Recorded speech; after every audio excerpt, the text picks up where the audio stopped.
Alors pour préparer ce synode, un questionnaire a été envoyé par Rome à tous les diocèses du monde entier avec 39 questions sur toutes les situations familiales contemporaines, y compris les plus délicates, la contraception, les divorcés remariés, les couples homosexuels.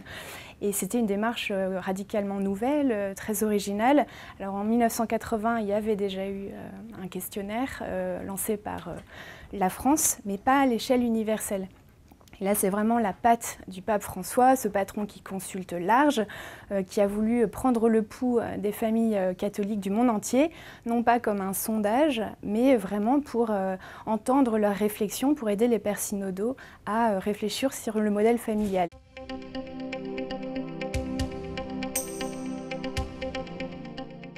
Ce qu'il faut noter d'abord, c'est que toutes les conférences épiscopales n'ont pas rendu publiques les réponses. Certaines ont joué le jeu de les mettre en ligne, d'autres les ont envoyées à Rome directement. En tout cas, ce qu'on peut savoir, c'est que dans la plupart des pays, il y a eu un vrai fossé entre l'enseignement de l'Église et puis les situations familiales concrètes. Et en même temps, il y a un fort désir de famille qui reste et qui interpelle les pères synodaux. Et puis, ce qui est vraiment intéressant de voir, c'est que quel que soit le contexte culturel, la question de la famille se pose et elle est interrogée. Le modèle familial traditionnel est malmené et ce sera vraiment un des enjeux du synode d'évaluer ce modèle familial.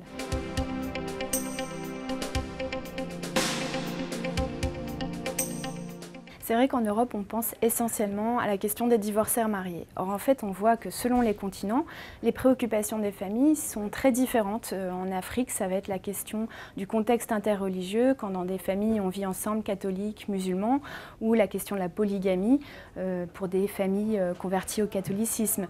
En Asie, ça va être la question de la pauvreté, quand dans un bidonville on vit à 17 sous le même toit, les questions ne sont pas du tout les mêmes.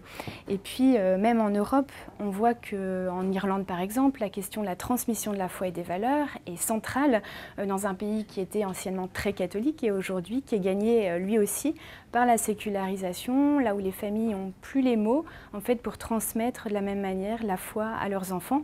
Et tout l'enjeu en fait, de ce synode, ce sera justement comme au foot, est-ce qu'on joue en attaque ou en défense? Est-ce qu'on va défendre un modèle unique, familial, traditionnel? Est-ce qu'on va trouver de nouvelles propositions d'attaque, d'évangélisation?